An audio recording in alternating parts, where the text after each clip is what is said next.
तो कैसे हैं प्यारे दोस्तों, सब बढ़िया। तो दोस्तों अब बढ़ते हैं अब अपने मिशन में हम आगे। तो हमने पोटेंशियल पढ़ लिया, पोटेंशियल डिफरेंस पढ़ लिया, ईएमएफ पढ़ लिया, अनुगमन वेग पढ़ लिया, है ना, ड्रिफ्ट वेलोसिटी पढ़ ली। अब हम आते हैं हमारे अगले तत्व पर जिसका नाम है प्रतिरोध। ये बहुत ही इंपॉर्टेंट है, प्रतिरोध, है ना, यानी कि इसको हम बोलते हैं रेजिस्टेंस। हमारे विद्युत धारा वाले चैप्टर में या हमारी इलेक्ट्रिसिटी में ये बहुत ही महत्वपूर्ण भूमिका निभाता है। प्रतिरोध की परिभाषा सभी को पता है, किस प्रकार से हम प्रतिरोध को लिख सकते हैं।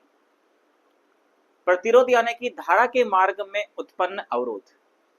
ठीक है, इसकी परिभाषा अगर लिखना है तो हम कुछ इस प्रकार से लिख सकते हैं कि धारा के मार्ग में उत्पन्न अवरोध ही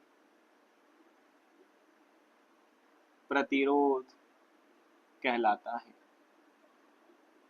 ठीक है, जिसे हम किससे दर्शाते हैं, या तो हम कैपिटल आर या स्मॉल आर से इसको दर्शाते हैं। ठीक है, प्रतिरोध का सबको पता है कि इसकी जो एसआई यूनिट होती है, ठीक है, प्रतिरोध की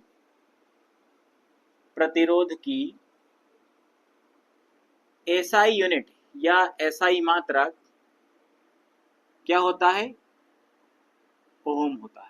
ठीक है, इसका जो चिन्ह है वो कुछ इस प्रकार से हम बनाते हैं। सबसे पहले तो आ गई परिभाषा। धारा के मार्ग में उत्पन्न अवरोध ही क्या है, प्रतिरोध। इसका एसआई मात्रक ओम होता है। ठीक है, अब देखिए प्रतिरोध होते हैं हमारे यहाँ पर दो प्रकार के। एक होता है कुछ इस प्रकार का, आपने चिन्ह दिखा होगा, इस प्रकार का होता है एक। तो एक होता है इसका प्रतीक चिन्ह कुछ इस प्रकार का। ठीक है, ये दो प्रकार के प्रतिरोध होते हैं। इस वाले प्रतिरोध को हम कहते हैं स्थिर प्रतिरोध। क्या कहते हैं इसको, स्थिर प्रतिरोध। इसको बोलते हैं हम परिवर्ती प्रतिरोध। और इसी को ही ध्यान रखना आप, रिहोस्टेट बोला जाता है, रिहोस्टेट बोला जाता है। ठीक है, स्थिर मान का प्रतिरोध, ये परिवर्ती प्रतिरोध, यानी कि इसका मान हम बदल सकते हैं, इसको हम नहीं बदल सकते। ठीक है, तो प्रतिरोध सिंपल सा है, ज्यादा कुछ इसमें हमें दिमाग लगाने की आवश्यकता नहीं है। सिंपल फंडा हम पढ़ेंगे इसमें। चलिए अब आते हैं हम इसके कुछ प्रकार के बारे में, यानी कुछ गुण होते हैं इसमें। देखो, जो हमारा प्रतिरोध होता है इसको हम कैपिटल आर से दर्शा देंगे। प्रतिरोध जो होता है वो लंबाई के अनुक्रमानुपाती होता है। पहला क्या होता है, लंबाई के अनुक्रमानुपाती, एल यानी लंबाई, आर यानी प्रतिरोध। दूसरा, हमारा जो प्रतिरोध होता है, कोई भी चालक तार है उसकी लंबाई कैसे हो गया, अनुक्रमानुपाती, लेकिन उसके अनुप्रस्थ काट के क्षेत्रफल यानी कि ए क्षेत्रफल के व्युत्क्रमानुपाती होता है। ये दो चीज आपको ध्यान रखना है, आप लिख लेना। प्रतिरोध लंबाई के समानुपाती होता है, लेकिन अनुप्रस्थ काट के क्षेत्रफल के व्युत्क्रमानुपाती होता है। अगर इसको हम यहाँ पर लिखेंगे शुद्ध रूप से, तो इन दोनों को हम जब भाग करेंगे एक दूसरे से, इसको हम यह कैपिटल एल भी लिख सकते हैं, कैपिटल एल से भी दर्शा सकते हैं। कैपिटल एल थोड़ा सा अच्छा लगता है। ठीक है, तो इसको जब हम पूरा लिखेंगे इस प्रकार से, तो हम लिखेंगे आर समानुपाती एल बाय ए। ठीक है, याद रखना एल यहां पर क्या है, चालक की लंबाई।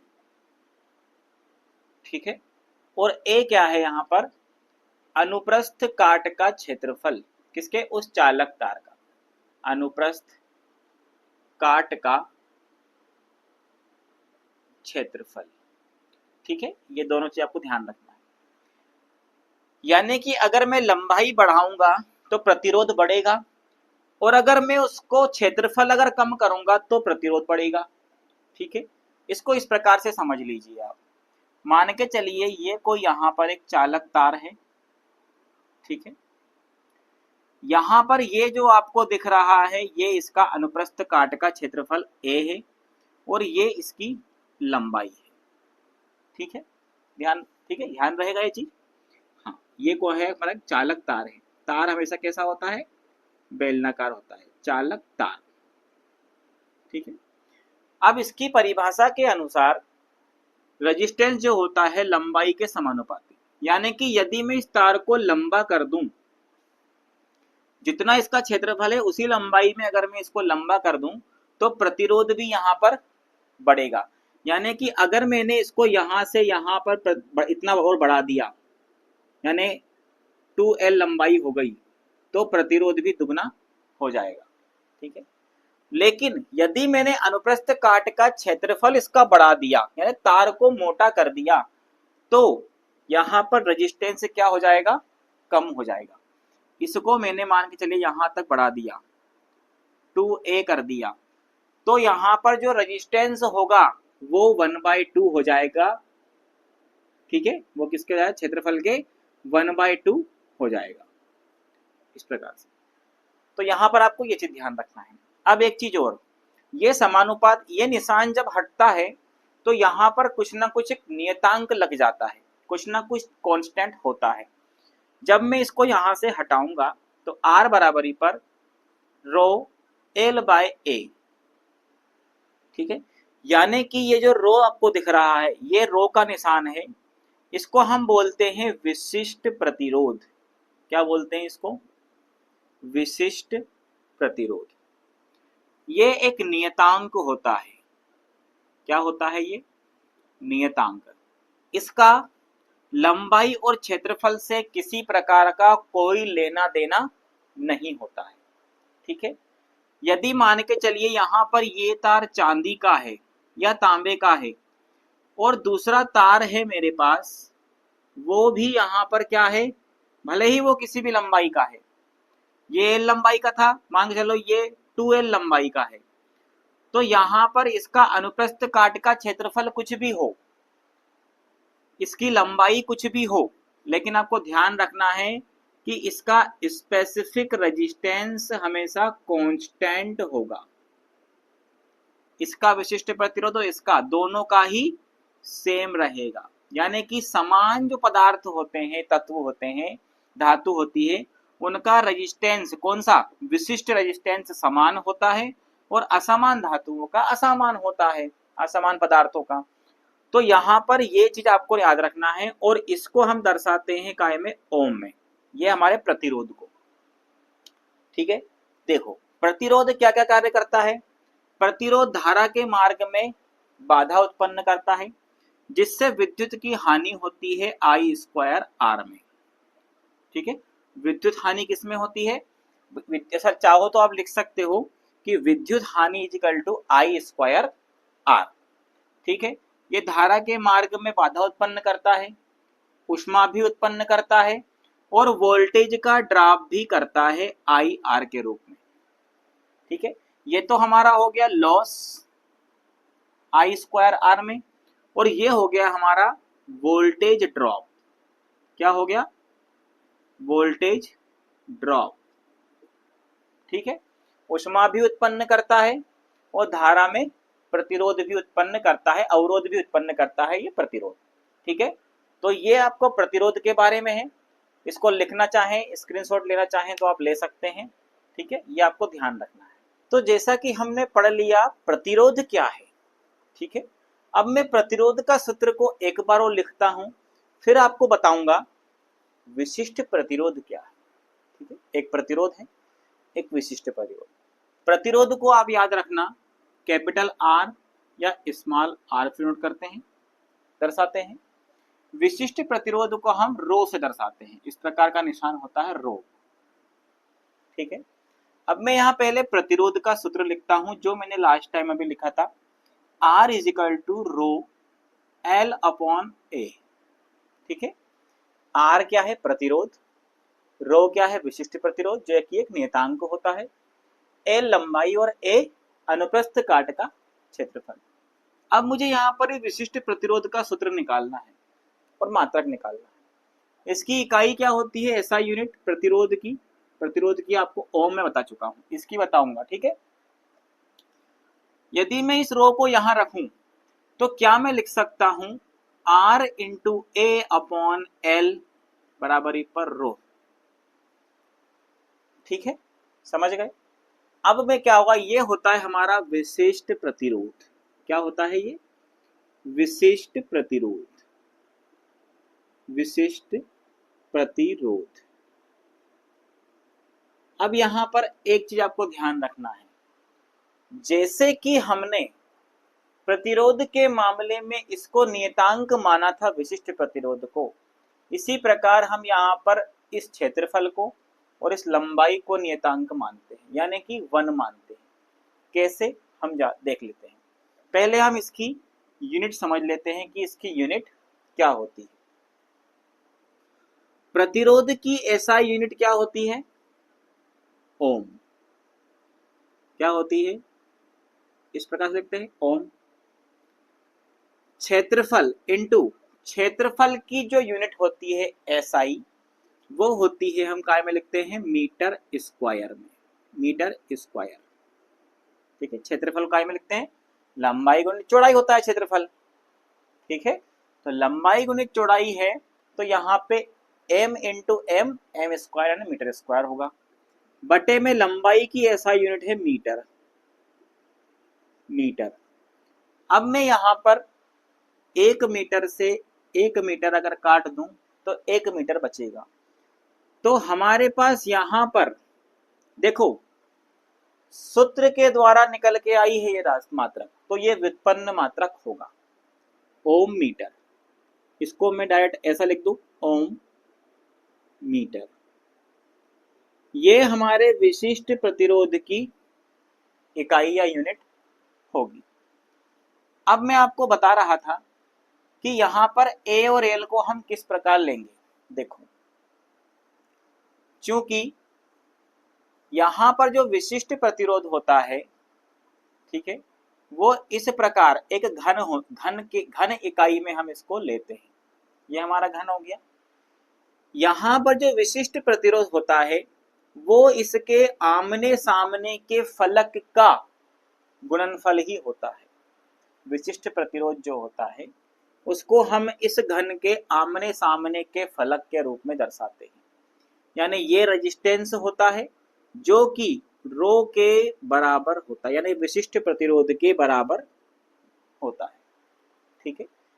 ये विशिष्ट प्रतिरोध हमारा कहलाता है, यानी कि उस पदार्थ के प्रतिरोध के गुण को हम विशिष्ट प्रतिरोध कहते हैं। अब मान के चलिए मैं आपसे कहूं कि ये एक तार है जो कि तांबे का है। किसका है? तांबे का तार है। और एक तार एक और है मेरे पास, वो भी तांबे का है।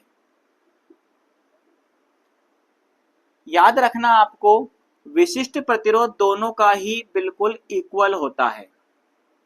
विशिष्ट प्रतिरोध इक्वल होता है, चाहे इसकी लंबाई l हो, इसकी लंबाई 2l हो, इसका क्षेत्रफल a स्क्वायर हो या इसका क्षेत्रफल कुछ भी हो, a हो।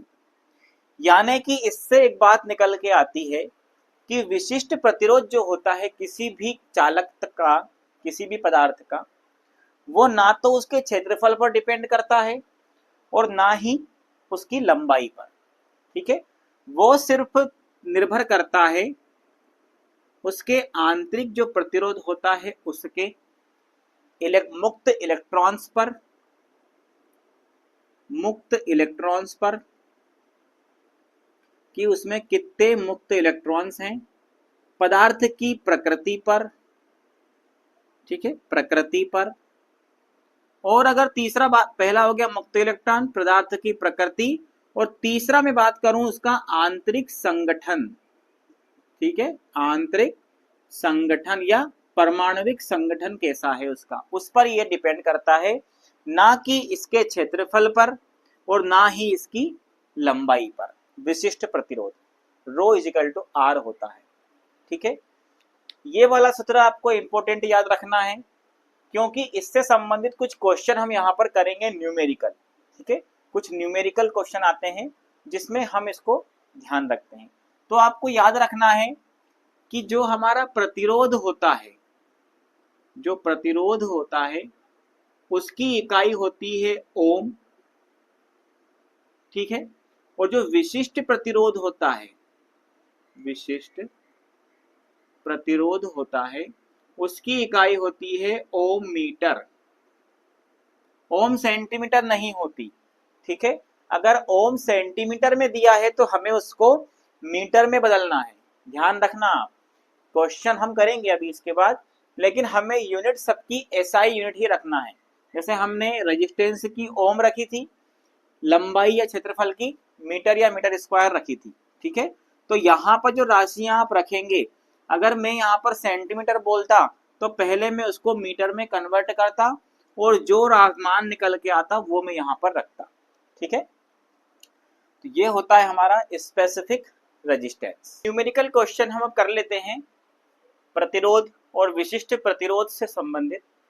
पहला क्वेश्चन है आपके सामने, किसी चालक का प्रतिरोध 4.5 ओम है, समान पदार्थ के दूसरे चालक तार का प्रतिरोध क्या होगा यदि उसकी लंबाई को 3 गुना और क्षेत्रफल को 2 गुना कर दिया जाए।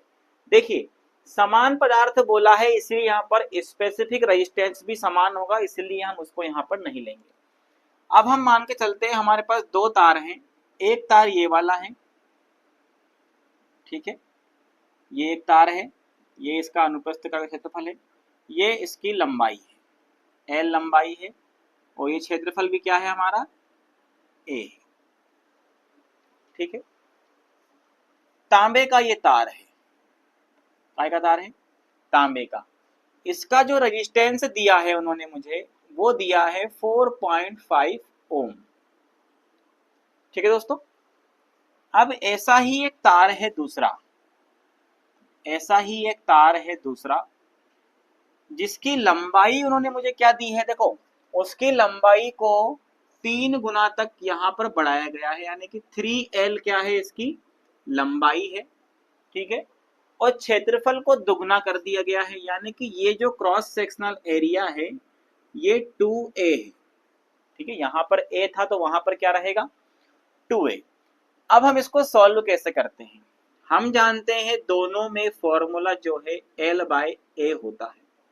रेजिस्टेंस ये मैं R1 मान लूं, इसमें भी मैं एक R2 मान लेता हूं जो मुझे निकालना है L/A। बट यहां पर देखिए L का मान कितना है, 3, यानी 3L है, और A की जगह क्या आएगा, 2A, यानी कि 3L/2A।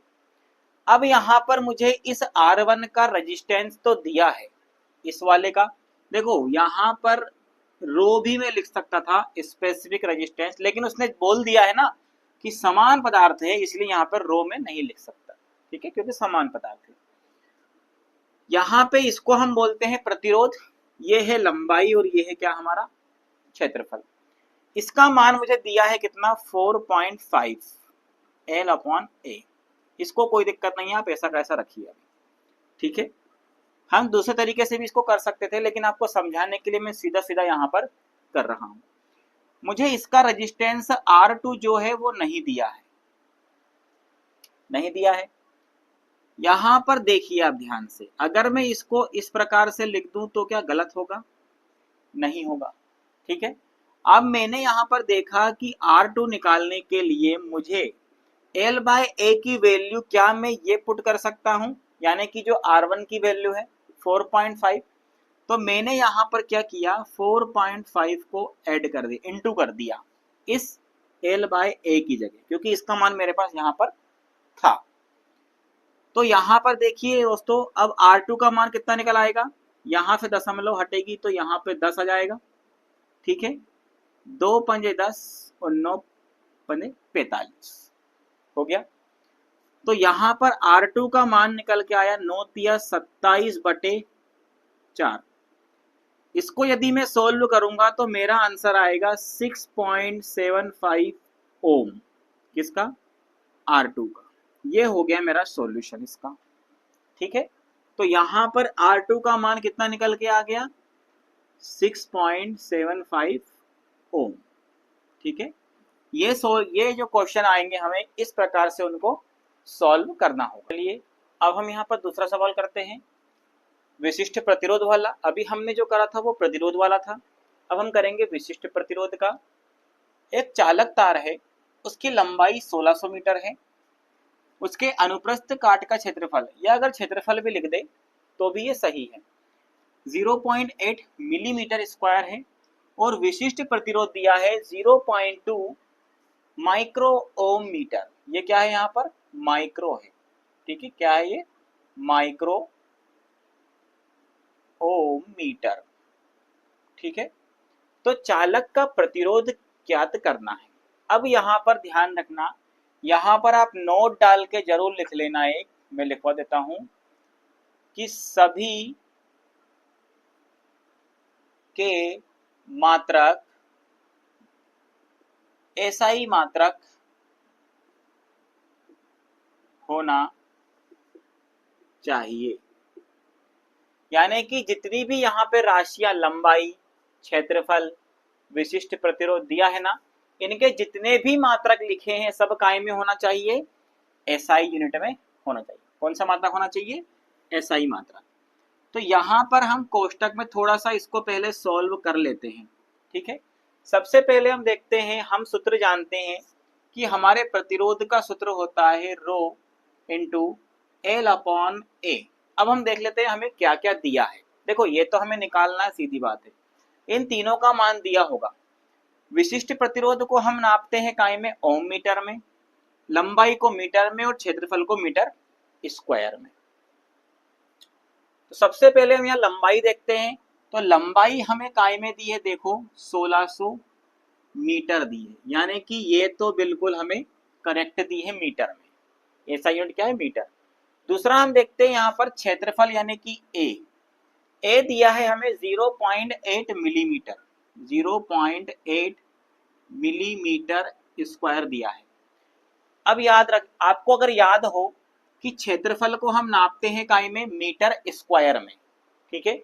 अब हम इस मिलीमीटर स्क्वायर को मीटर स्क्वायर कैसे करेंगे, देखिए यहाँ पर जो 0.8 है इंटू में mm, इंटू mm रहा होगा, तभी तो ये mm का स्क्वायर बना, काय का स्क्वायर बना, mm का स्क्वायर बना, मिलीमीटर स्क्वायर। तो यहाँ पर अगर मुझे मिलीमीटर को मीटर में बदलना है तो मैं क्या करूंगा, 1000 से भाग करूंगा। इसी प्रकार मैं यहाँ पर 0.8 इंटू mm यानी कि इस वाले mm में भी 1000 से डिवाइड करूंगा, और इस वाले mm में भी 1000 से डिवाइड कर दूंगा, तो मेरी जो यूनिट निकल आएगी वो मीटर स्क्वायर आ जाएगी। तो अब मैं इसको क्या ऐसा लिख सकता हूं कि 0.8 इंटू 10 की पावर -3 इंटू 10 की पावर -3 मीटर स्क्वायर। ये 10 की पावर 3 को मैं ऊपर ले गया तो माइनस में हो गया, इस 1000 को ऊपर ले गया तो 10 की पावर -3 हो गया। तो क्या मैं इसको इस प्रकार से लिख सकता हूं कि 0.8 इंटू 10 की पावर -6 मीटर स्क्वायर, ठीक है। तो ये भी मेरा आप काय में हो गया, एसआई यूनिट में हो गया। अब मुझे दिया था विशिष्ट प्रतिरोध यानी कि रो, देखता हूं मैं किस में दिया है, 0.2 इंटू माइक्रो। देखिए माइक्रो का जो निशान होता है वो होता है म्यू, इस प्रकार से, ठीक है। माइक्रो का मतलब होता है 10 की पावर -6, ठीक है, ओम मीटर, ओम मीटर। इस माइक्रो ओम मीटर को ओम मीटर में बदलने के लिए मैं 10 की पावर 6 से इंटू करूंगा। यहाँ करीब भाग कर रहा हूँ 1 लाख का, 1 लाख का, लेकिन उसको मैं 10 ऊपर ले गया हूं तो वो 10 की पावर -6 हो गया है, जैसे इसमें हुआ था। तो अब मेरे ये तीनों एसआई यूनिट में चेंज हो चुके हैं। अब मैं इन तीनों का मान उठा करके इस सूत्र में रख सकता हूं, R इजिकल टू, रो का मान कितना दिया है मुझे, यहाँ पर एक मान मुझे ये दिया है, ठीक है, एक मान जो है मैंने ये निकाल लिया है मेरे क्षेत्रफल का, और लंबाई का मुझे मान यहाँ पर दिया गया था। सबसे पहले मैं यहाँ पर निकालता हूँ, इसका मान रखता हूँ 0.2 इंटू 10 की पावर -6 इंटू लंबाई का मान रखता हूँ 1600 बटे में, यहाँ पर देखना आप, ये जो मान क्षेत्रफल का दिया है ये दिया है 0.8 इंटू 10 की पावर -6। ठीक है दोस्तों, समझ में आया इतना? ये आप समझना अच्छे से।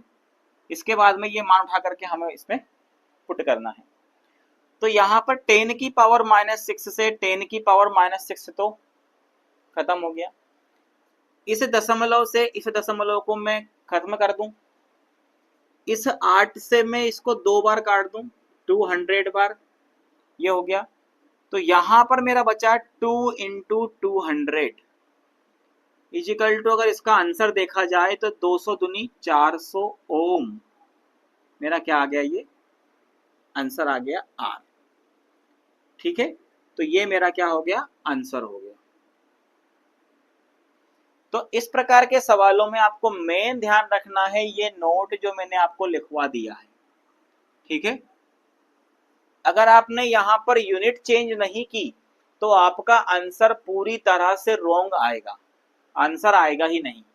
ठीक है, इसलिए आपको सबको कन्वर्ट करना है, किसमें, इन एसआई मात्रक में कन्वर्ट करना है। ये सब इसके व्युत्पन्न मात्रक दिए हुए हैं। इसका भी ये व्युत्पन्न दिया था मात्रक मिलीमीटर, माइक्रोमीटर भी इसका व्युत्पन्न मात्रक इन्होंने दिया था, जिसको हमने एसआई मात्रक में कन्वर्ट करके, इसलिए मैंने पहले भी लिखवाया है कि अगर यहाँ सूत्र दिया है तो इसमें सिर्फ और सिर्फ एसआई मात्रक ही के मान ही पुट करना है। ठीक है, वो अगर व्युत्पन्न में दिया है तो उसको हमें एसआई में चेंज करना है। ठीक है, चलिए अब आगे देखते हैं। नेक्स्ट क्वेश्चन हम देख लेते हैं। इस प्रकार के क्वेश्चन में आप लोग बहुत ज्यादा कंफ्यूज होते हैं बच्चे। ठीक है, सवाल पढ़िए, यदि किसी तार की लंबाई को दोगुना और उसकी त्रिज्या को आधा कर दिया जाए तो उस तार का नया प्रतिरोध क्या होगा। देखिए, बेलनाकार एक तार है, उसको सामने से हम देखते हैं तो एक वृत्त की तरह वो दिखता है, यानी कि यहाँ सामने क्या दिखता है, वो एक सर्कल की तरह हमें दिखता है। तो इसका जो रेजिस्टेंस है वो कह रहा है कि इसकी लंबाई को हमने क्या करा है, बढ़ाया है। कुछ इस प्रकार का होता है हमारा तार। ठीक है, अनुप्रस्थ काट का क्षेत्रफल जो होता है वो यही होता है। अब मैं आपसे कहूं कि तार की लंबाई को अब दुगना कर दीजिए, यानी कि हम यहाँ पर दो तार लेते हैं। एक तांबे का तार ये वाला ले लिया मैंने, जिसकी लंबाई कितनी है, L है, अनुप्रस्थ काट का क्षेत्रफल A है और रेजिस्टेंस यानी कि R1 है। कितना है, R1। अब ऐसा ही सेम टू सेम दूसरा तार लिया, लेकिन मैंने क्या किया है, उसकी लंबाई को दुगना कर दिया है, यानी कि ये जो इसकी लंबाई थी ना, इसको मैंने यहाँ पर 2 गुना कर दिया है। क्या कर दिया है, दोगुना कर दिया, यानी 2L लंबाई का तार मैंने यहाँ पर ले लिया है। ठीक है, इसका क्षेत्रफल A = πr² रहा होगा, लेकिन इसकी त्रिज्या को, ये दूसरा जो तार था यहाँ पर, उसी तार की त्रिज्या को मैंने आधा कर दिया, यानी कि πr/2 का स्क्वायर कर दिया, यानी त्रिज्या को मैंने आधा कर दिया। ठीक है, चलिए ये समझ में आया इतना।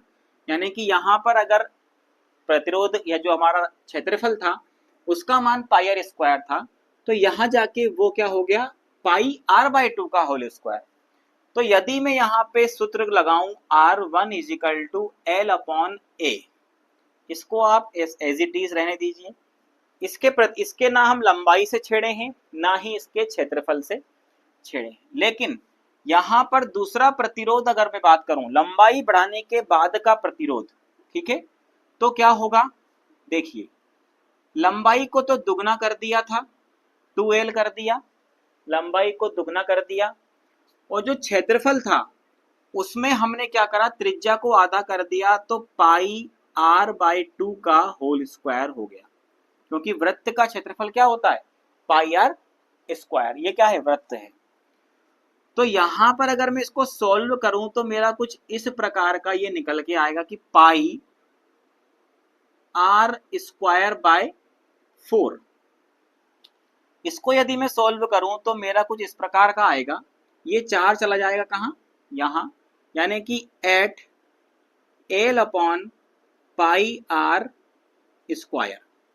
तो क्या मैं ये कह दूं कि जो ये L upon pi r square था, ये था L upon pi r square था ना, तो मैं यहाँ पर इसकी जगह पे क्या मैं R1 रख दूं, तो यानी कि जो दूसरा प्रतिरोध था वो पहले प्रतिरोध का कितना गुना हो गया, देखो ध्यान से, 8 गुना हो गया। यानी कि प्रतिरोध, ये कौन सा प्रतिरोध है, पहले वाला प्रतिरोध, और ये कौन सा है, बाद वाला प्रतिरोध। लंबाई को बढ़ाना और त्रिज्या को आधा करने के बाद जो प्रतिरोध था वो पहले वाले प्रतिरोध का 8 गुना हो जाएगा। यानी कि उस तार का नया प्रतिरोध क्या होगा, जो भी आएगा इसका मान, उसका ये 8 गुना होगा R2। यानी कि इसको हम लॉजिकली अगर समझना चाहें तो हम ऐसे भी समझ सकते थे कि हम जानते हैं कि जो हमारा रेजिस्टेंस होता है वो लंबाई के सीधे समानुपात में होता है। अब देखो यहाँ पर लंबाई 2 गुनी बढ़ रही थी, लेकिन त्रिज्या को यहाँ पर आधा किया जा रहा था, यानी कि बढ़ कौन रहा था ज्यादा, लंबाई। तो हमें ये समझना था कि भाई यहाँ पर रेजिस्टेंस तो बढ़ेगा ही बढ़ेगा, दोगुने से तो ज्यादा ही बढ़ेगा, ठीक है। तो इसलिए यहाँ पर कितना बढ़ा, 8 गुना बढ़ा। इन सवालों को ऐसे आपको सॉल्व करना है। करते हैं अपना अगला क्वेश्चन। यदि चालक की लंबाई को आधा कर दें और व्यास को दुगना कर दिए, व्यास या त्रिज्या भी दे सकता है, ठीक है, को दुगना कर दिया जाए तो नया प्रतिरोध क्या होगा। अब हम भैया देख लेते हैं, वही हमारा जो R1 था वो तो भैया सेम टू सेम था।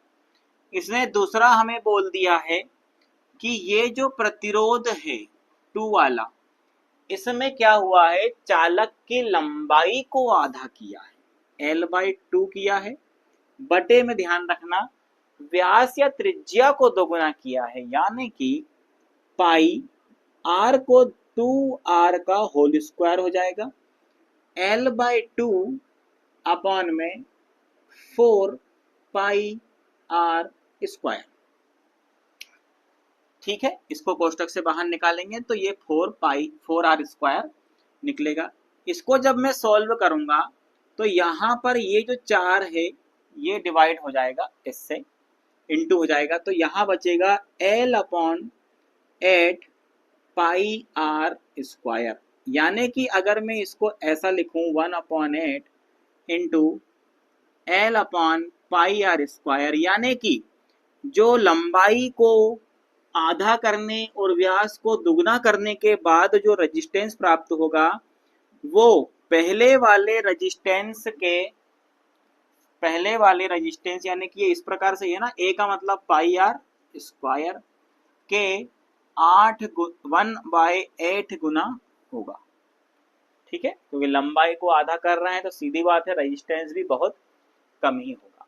इन सवालों को इस प्रकार से हमें सॉल्व करना है, इसको समझ लेना आप अच्छे से। नेक्स्ट क्वेश्चन हम देख लेते हैं। यहाँ पर देखिए थोड़ा सा अलग है। 10 ओम प्रतिरोध वाले तार को खींचने पर, कोई तार होगा उसका प्रतिरोध 10 ओम होगा, उसको खींचने पर उसकी लंबाई दुगनी हो जाती है, तो उस तार का नया प्रतिरोध क्या होगा। देखो यहाँ पर सीधी बात तो ये कहने की है कि लंबाई दुगनी होगी तो प्रतिरोध तो बढ़ेगा ही बढ़ेगा, यानी 10 से तो ज्यादा आएगा ही आएगा। तो यहाँ पर आपको ध्यान रखना है, यहाँ पर आप 2 सूत्र नोट कर लीजिए। पहला सूत्र लिख लीजिए। पहला सूत्र है, जब लंबाई में परिवर्तन हो, तो हम सूत्र का उपयोग करेंगे n² इंटू R ओल्ड, पुराना जो भी प्रतिरोध दिया होगा हमें, पुराना प्रतिरोध, उसका उपयोग करेंगे। n का मतलब यहाँ पर ये होता है n इजिकल टू, यानी कि कितना गुना कमी या वृद्धि। 2 गुना दिया है तो 2 रख देंगे, 3 गुना दिया है तो 3 रख देंगे, 4 गुना दिया है तो 4, 5 गुना दिया है तो 5, यानी जितना गुना दिया हो, चाहे कमी हो रही हो या वृद्धि हो रही हो, उससे हमें मतलब नहीं है, आप तो यहाँ जितना गुना दिया हो वो यहाँ पर मान हमें नोट करना है। दूसरा सूत्र आप लिख लेना यहाँ पर, यदि जब त्रिज्या या व्यास में परिवर्तन हो, दो ही चीजों में परिवर्तन कर सकते हैं हम, या तो उसके क्षेत्रफल में परिवर्तन कर सकते हैं या त्रिज्या में या व्यास में परिवर्तन हो, तब आप सूत्र लिखिएगा 1/n⁴ इंटू आर ओल्ड वाला, बस इतना अंतर है। ये जो है बटे में हो जाएगा और इसका भी स्क्वायर हो जाएगा, n स्क्वायर का भी स्क्वायर। अब देखिए आप जो सवाल दिया है हमारा इस वाले फॉर्मूले को लेकर के दिया है उन्होंने, क्या दिया है कि भैया यहाँ पर लंबाई दुगनी हो रही है। क्या दुगनी हो रही है? लंबाई दुगनी हो रही है। तो मैं कौन सा सूत्र प्रयोग करूं? ये वाला, ठीक है, n² into are old. n का मान कितना दिया है, कितना गुना हो रहा है? 2 गुना, यानी कि 2 का स्क्वायर इंटू प्रतिरोध कितना दिया है ओल्ड वाला? 10 ओम। मेरा आंसर हो जाएगा 4 इंटू 10 इजिकल टू 40 ओम। ठीक है, ये तो हो गया हमारा क्या, लंबाई में परिवर्तन। अब हम यदि इस सवाल में लिख दें कि यहां पर लंबाई की जगह हम लिख दें व्यास, व्यास लिख दूं मैं, या मैं लिख दूं यहां पर त्रिज्या, ठीक है, त्रिज्या दोगुनी हो, तो मैं किस प्रकार के सूत्र का, इस वाले सूत्र का प्रयोग यहां पर करूंगा। इस वाले सूत्र का प्रयोग करने के लिए मैं यहां पर इसको ले आता हूं, देखिए अच्छे से, 1/n⁴ इंटू आर ओल्ड। अब यहां पर इसमें मान रखेंगे जब हम, तो 1/, ये दुगना ही हो रहा है ना, तो 2 रखेंगे, 2⁴ इंटू 10, ठीक है दोस्तों। बराबरी पर क्या होगा, 2⁴ होता है 16, यानी कि 16 इंटू 10, यानी कि 10/16, ठीक है। जब मैं इसको सॉल्व करूंगा 10/16 को, तो मेरा आंसर आएगा यहां पर 0.625 ओम। ये मेरा आंसर आ गया, 0.625 ओम आ गया इसको सॉल्व करने पर। यानी कि मुझे एक चीज बहुत क्लियर यहां पर समझ में आ रही है कि जब मैंने लंबाई को दुगना किया था तो मेरा प्रतिरोध भी यहां पर 4 गुना बढ़ गया था, देखो 10 से 40 हो गया था। लेकिन जैसे ही मैंने यहां पर व्यास को दुगना किया तो यहां पर देखिए आप, जो प्रतिरोध हो गया वो कई गुना कम हो गया, यानी कि लगभग ये 16 गुना ही कम हो गया, है ना, 16 गुना ही क्या हो गया, कम हो गया। यानी कि हमने जो सूत्र पढ़ा था ना, R इजिकल टू L/A, यानी कि लंबाई बढ़ाने पर प्रतिरोध भी बढ़ता है और व्यास बढ़ाने पर प्रतिरोध घटता है, वो यहाँ पर सिद्ध हो गया। तो ये दोनों फार्मूले बहुत ज्यादा इंपॉर्टेंट हैं।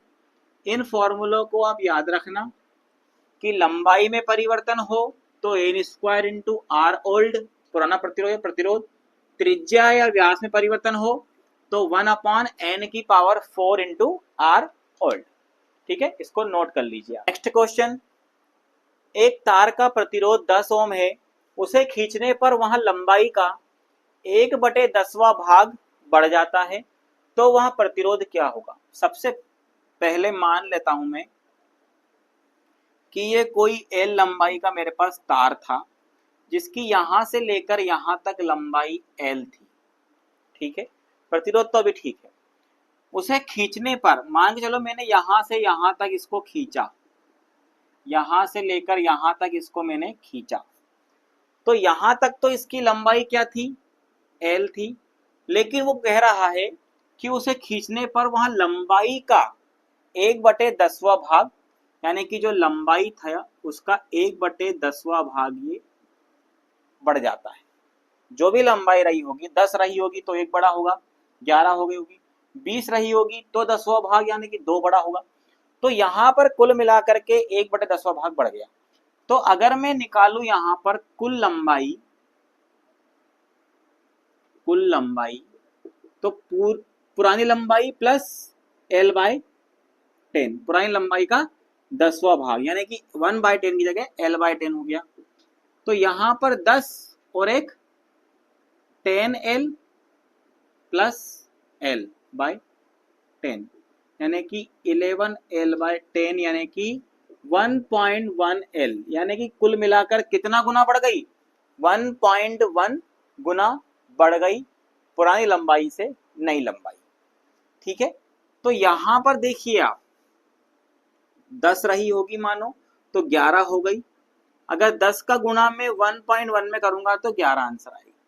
ठीक है, अब मुझे पता है कि लंबाई में परिवर्तन हो रहा है।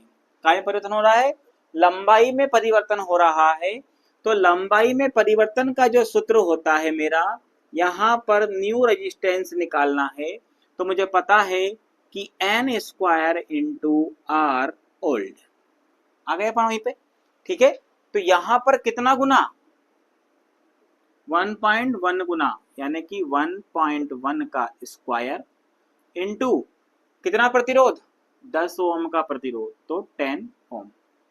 11 का होता है वर्ग 121 और 2 दशमलव बाद यहाँ पर 0 यानी 1.21 इंटू 10 यानी कि 12.1 ओम का यहाँ पर मुझे न्यू रेजिस्टेंस आ जाएगा। ठीक है, इंटू कर लेना, यही आएगा। ठीक है, तो 12.1 ओम यह हो गया। इस प्रकार के क्वेश्चन भी दे तो आपको ये सूत्र रखना है, लंबाई में परिवर्तन दे जब, और यहाँ पर ये लंबाई को आप मान भी सकते हैं। देखिए, अगर इस लंबाई को मैं 10 मानता, क्योंकि 10 पे 1 बढ़ रहा है तो 11 हो जाती 10वां भाग। ठीक है, ये ओल्ड वाला होता, ये न्यू वाला होता, यानी कि ओल्ड वाला 10 है तो न्यू वाला 11 है। अब मैं ये देखता, मुझे तो यहाँ पर गुना से मतलब है कितना गुना बढ़ रही है, 10 से 11 कितना गुना है।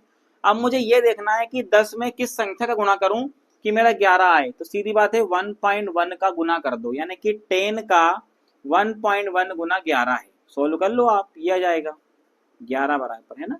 तो इस प्रकार से भी आप इसको सोल्व कर सकते थे, लेकिन हम डायरेक्ट, हमें ये चीज पता होना चाहिए कि हम इसको कैसे ला सकते हैं। ठीक है, चलिए, तो ये न्यूमेरिकल क्वेश्चन कुछ इस प्रकार के होते हैं। आपको बुक में से बहुत सारे क्वेश्चन मिल जाएंगे इस प्रकार से। न्यूमेरिकल जो भी हमारे हैं, लंबाई को हम आधा दुगना, त्रिज्या को आधा दुगना, या जैसे भी क्वेश्चन आपको कर सकते हैं कि प्रैक्टिस आपको जारी रखना है। ठीक है, क्योंकि एक ना एक क्वेश्चन तो रेजिस्टेंस में से आता ही आता है। चलिए, तो अब बात करते हैं हम यहाँ पर चालकता की। चालकता यानी कंडक्टेंस। ठीक है, कंडक्टेंस को हम डिनोट करते हैं कैपिटल जी या स्मॉल जी से।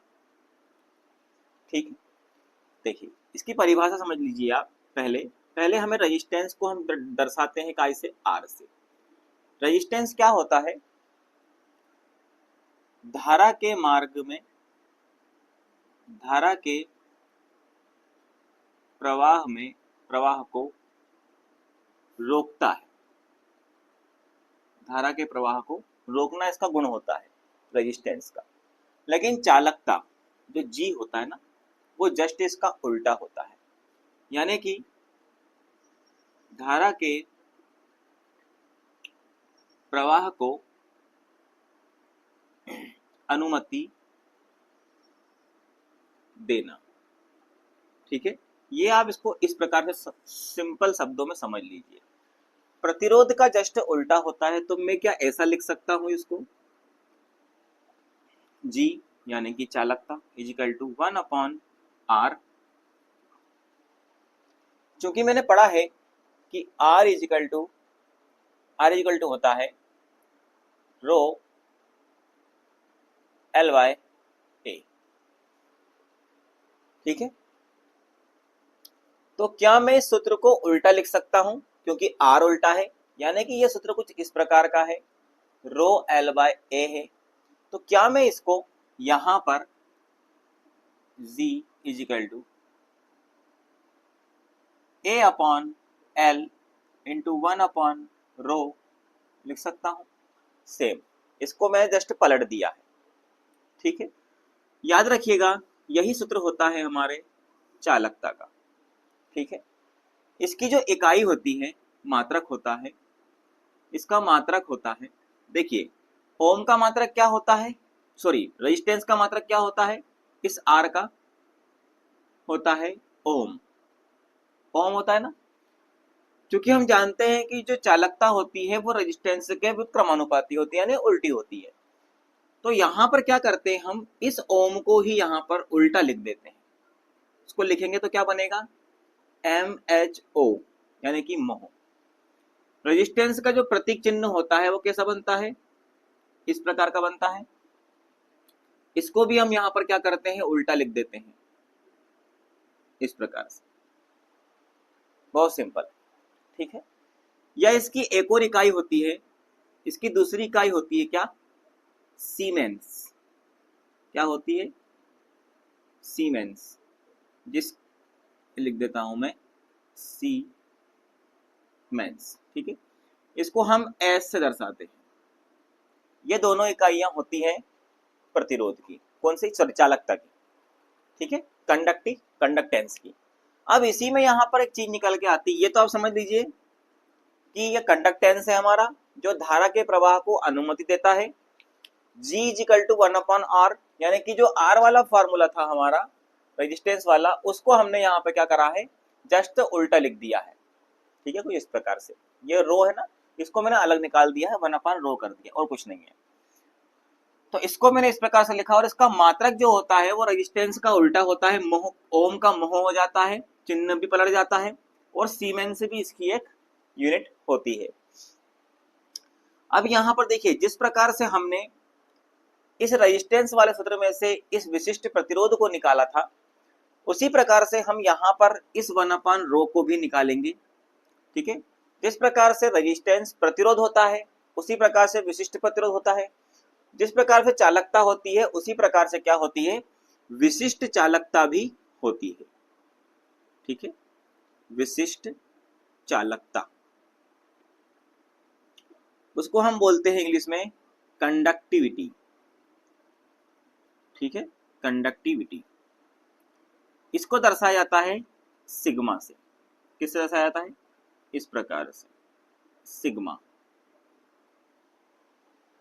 ठीक है, तो यहां पर सिग्मा जो होता है वो चालकता का, जो सिग्मा होता है ना, सिग्मा इस 1/रो, 1 विशिष्ट प्रतिरोध के व्युत्क्रमानुपाती होता है, यानी कि सिग्मा = 1/रो। ये होता है हमारा क्या, विशिष्ट चालकता। ठीक है, आप इसको इस प्रकार से लिख सकते हैं। या मैं कहूं कि यहां पर अगर मुझे ये रो का मान निकालना है, ठीक है, इस रो का मान निकालना है, तो मैं यहां पर क्या करूंगा, इस रो को मैं यही रखूंगा। ठीक है, अब यहां पर देख लीजिए आप, इसी सूत्र से एल चला जाएगा जी के इनटू में, और ए आ जाएगा कहां, नीचे, ए आ गया ये नीचे। ठीक है, ये वाला सूत्र, ये तो आपको याद ही रखना है, कोई दिक्कत नहीं है। इस सूत्र के द्वारा हम यहाँ पर इसका मात्रक निकालेंगे। कौन सा मात्रक होगा, ये व्युत्पन्न मात्रक। रो = चालकता का मात्रक क्या होता है, मोह होता है, यानी कि यहाँ पे मैं मोह लिख दूं। लंबाई का मात्रक जो होता है वो होता है मीटर, बटे में इसका मात्रक होता है मीटर स्क्वायर, क्षेत्रफल का। ठीक है, 1 मीटर स्क्वायर से 1 मीटर यहाँ पर कट जाएगा।